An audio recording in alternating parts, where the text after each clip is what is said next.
येळकोट येळकोट जय मल्हार.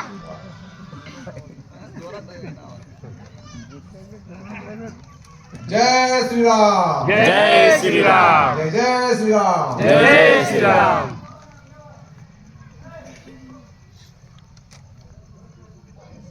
गिरुदेव आणि माळिंगराया यांच्या मूर्तीच्या प्राणप्रतिष्ठेच्या निमित्तानं आणि कल्चरच्या कार्यक्रमाच्या निमित्तानं या ठिकाणी उपस्थित आपल्या गावचे प्रथम नागरिक शौराजी ओमजी बिराजदार आज खास आपल्या गावामध्ये ओबीसी मोर्चाचे जिल्हाध्यक्ष आमचे पदाधिकारी पोद्दारचे आलेत. गाव चलो अभियान चालू आहे. अभियानाच्या निमित्तानं आपल्या गावाला ते मुक्कामी आहेत. सुजिराणी भगवान, सरपंच देविले, श्रीमंजी मोरे, शौराज अंगडके, जयकुमारजी गुरुदे, काशनाजी बिरादार, संदीप आवरादे, आमचे चिंचोळी अप्पा, सुरेश बिरादार, दशरथ धुमाळ, बंडाप्पा फुलारी, अशोक बिरादार, मंचावरील सगळेच मान्यवर, समोरील सगळे बंधू भगिनी, तरुण कार्यकर्ते, पदाधिकारी. खरं म्हणजे मी उद्या यायला पाहिजे असं सगळ्यांचं म्हणणं होतं, पण उद्या माझेही असेच कार्यक्रम आहेत. त्यांना जसं मुक्कामाला त्यावेळेस मला उद्या मुक्कामाला माधवाला जायचं आहे. त्याच्यामुळे मी आज येण्याचा यांना आग्रह केला. मी त्या निमित्तानं गुरुदेवाचं आणि महावीरायाचंही मला दर्शन झालं, आपल्या सगळ्यांचं दर्शन झालं. मी हे माझं भाग्य समजतो.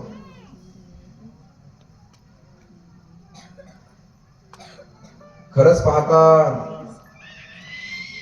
आपण किती जरी प्रगती करत गेलो आणि किती जरी चंद्रावर गेलो काय, सूर्यावर गेलो काय,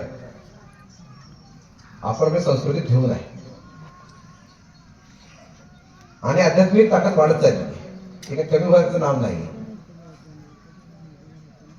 आपण किती जरी फॉरवर्ड झालो आणि आश्चर्य म्हणजे परवा आपण गेल्या वर्षी आपण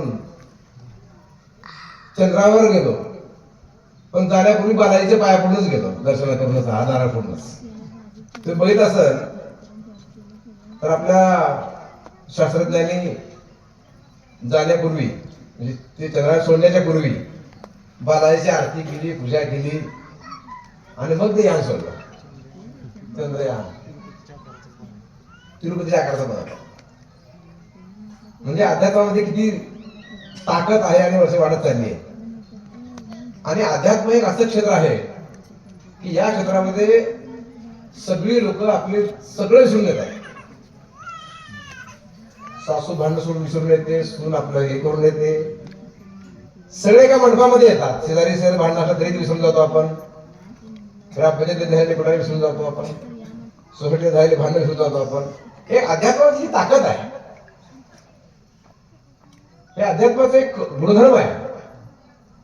आपण सगळे मतभेद मनभेद विसरून देवाच्या चरणी लीन होतो, हेच खरं अध्यात्म आहे. म्हणून आपली टिकून आहे, संस्कृती जी टिकून आहे आज, ती याच्यामुळे टिकून. याला खूप मोठा इतिहास आहे, 5,000 वर्षापूर्वीचा इतिहास आहे. खरं म्हणजे आपल्या भारतीयांच्या नशिबामध्ये तुम्हा आम्हाला जो दिवस पाहायला मिळाला परवा 22 तारखेचा, तो दिवस आपल्या नेत्रामध्ये आपण टिकून ठेवलेला आहे. येणाऱ्या पिढ्याला आपण सांगू की त्या दिवशी मी होतो. हे तुमचं आमचं भाग्य की आम्हाला बघायला मिळालं, अनेकाला बघायला मिळालं नाही. कारण 22 तारीख ही आपल्या हिंदुत्वाच्या इतिहासामध्ये असा काही सुवर्णाक्षरात लिहिले जावे अशी तारीख आहे. कारण 500 वर्षापूर्वी एका आक्रमणकर्त्यानं आपलं ज्या ठिकाणी राम जन्मले, राम खेळले, बागडले, लहान मोठे झाले, त्या ठिकाणी रामाचं मंदिर होतं, ते मंदिर उद्ध्वस्त केलं आणि मस्जिद बांधली. आणि तो लढा 500 वर्ष चालला, 496 वर्ष. आणि 496 वर्ष शक्य झालं नाही. दरम्यानच्या काळामध्ये 77 लढाई झाल्या, 4-5 लाख लोकांनी आपलं बलिदान दिलं. आणि एवढं बलिदान दिल्यानंतर सुद्धा हाताला काही लागत नव्हतं. आधी अलीकडच्या 92च्या काळामध्ये मुलायमसिंग यादव मुख्यमंत्री असताना आपले अनेक कारशेत मारले गेले महाराष्ट्रातले सुद्धा बरेच त्यात शरयू नदी रक्ताला लाल झाली होती. म्हणजे इतकं बलिदान केलं लोकांनी. शेवटी तो दिवस उभारला जे 500 वर्षात होऊ शकलं नाही ते 8 वर्षात मोदींनी करून दाखवलं आणि राम मंदिर बांधलं. म्हणून मोदीला आपण अवतारी पुरुष म्हणतो. माता अहिल्याचं उदाहरण कसं देता येईल आपल्याला. माता अहिल्याच्या काळामध्ये सुद्धा अशीच आक्रमण चालली होती. पण माता अहिल्याने अक्षय कणखरपणे म्हणजे अहिल्याबाईचा इतिहास जर बघायचा असेल तुम्हाला तर आपल्या एक त्याची कहाणी आहे. माता अहिल्या स्वतः साधारण कुटुंबातल्या पराजयानंतर सून झाल्या. चंडीतल्या मनकोजी शिंदेची कन्या ज्यावेळेस मल्हारराव एका स्वारीवर आले होते आणि आल्यानंतर मल्हाररावने मुक्काम मनकोजीच्या घरी गेला. ते फिरत ते मुक्काम असं करत होते नागसूरच्या घरी नागच्या घरी. आणि मुक्कामाच्या वेळेस संध्याकाळी एक छोटी मुलगी टुणून फिरत होती. ती मनकोजींना आवडली. मनकोजी म्हणली मला हे सून करायची आहे. मनकोजी म्हणजे मल्हाररावांनी आणि त्यांनी होकार दिला. त्या काळात लग्न कसे व्हायचे. आता तुम्ही 10 पुरी बघता बाई पसंत करता. आता तसं नाही ना. पहिल्याच्या काळामध्ये मुली सांगायची तुला इथे लग्न करायचं लग्न व्हायचे. आणि अलीकडच्या काळामध्ये हा 20 वर्षात काळ बदललाय. आता परस्पर पसंत करू लागले. आता ते पहिल्याच्या काळात झालं नाही आता. पण माता अहिल्याचं लग्न कसं झालं तर असं झालं. मग खंडेरायासोबत लग्न झालं. दुर्दैव लग्नानंतर फार काळ संसार टिकला नाही पण खंडेरायाचं लवकर निधन झालं. आणि बघा त्या काळामध्ये खरं तर सतीची चाल कोण बंद केली असे अनेक प्रश्न विचारले जातात एमपीएससीच्या विद्यार्थ्यांना युपीएससीच्या विद्यार्थ्यांना. कोण राजाराम मोहनराव सांगतंय, कोण अजून काय सांगतंय, कोण काय सांगतंय. तर माझ्या मते सतीची चाल कोण बंद केली असेल तर मल्हारराव होळकरने बंद केली. बरोबर ना. खऱ्या अर्थानं खंडेरायाच्या जाण्यानंतर माता अहिल्यादेवी सती जायला चालल्या होत्या. सती जात होत्या. पण त्या काळामध्ये मल्हाररावने रोखलं. मल्हारराव मध्ये मला एकच मुलगा आहे आणि तुलाच मुलगा समजतो मी सून असतील तरी तुझी जाऊ नको म्हणून मल्हारराव जेव्हा रोखलं. म्हणून अहिल्याबाई दिसले आपल्याला एवढ्या मोठ्या झालेल्या. म्हणून मल्हारराव ग्रेट, माझगाव ग्रेट.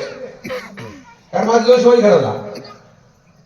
म्हणून माझ्या मते शिवाजी महाराजांच्या पेक्षा माझगाव ग्रेट. तसंच इथं सुद्धा जर अहिल्या सती गेल्या असत्या तर अहिल्या माताचा उदय झाला नसता. म्हणून मल्हाररावांचं ग्रेटनेस येते.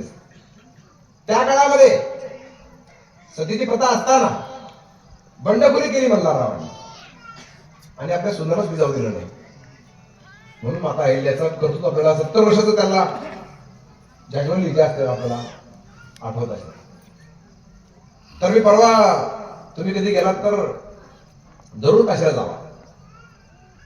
काशीला सुद्धा गेल्यानंतर मातेनं अनेक 12.5 ज्योतिर्लिंगाच्या शिवाय अनेक मंदिरांचा जीर्णोद्धार केलेला आहे अहिल्या मातेने. आणि मल्हाररावांची होळकर कुटुंबियाची श्रद्धा काशीवर होती बाबळेश्वराला. आणि त्या ठिकाणी पूर्वी आपण जायचो त्यावेळेस गल्लीबोळातून जावं लागत होतं.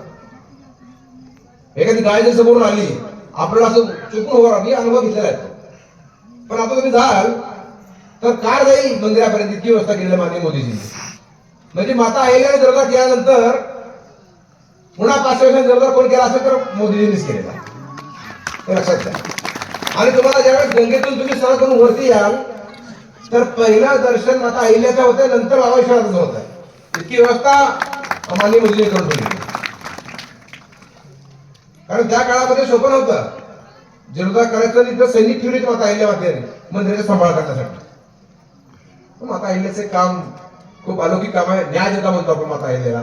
प्रसंगी त्यांनी आपल्या मुलावरही त्याला सजा दिलेली आहे. पण समान न्याय देवता म्हणून जर कोणाला म्हटलं असेल तर माता अहिल्याला म्हणलं जातं.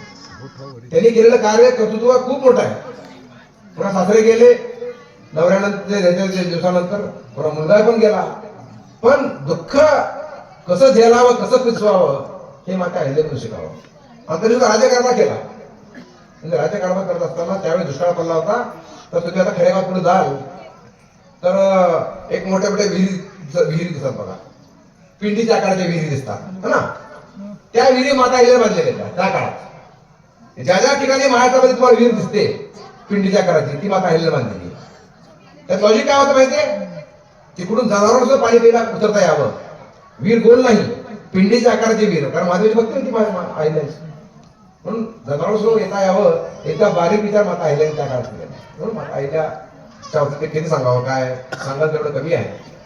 पण या निमित्तानं आपण मला बोलवलात, मला या निमित्तानं दर्शन झालं, आपलं दर्शन झालं आणि मला खास धनगरी वेशात सत्कार केला, त्याबद्दल मनपूर्वक आभार मानतो आणि आपल्या सगळ्यांना मी या निमित्तानं शुभेच्छा देतो. जय हिंद, जय मल्हार.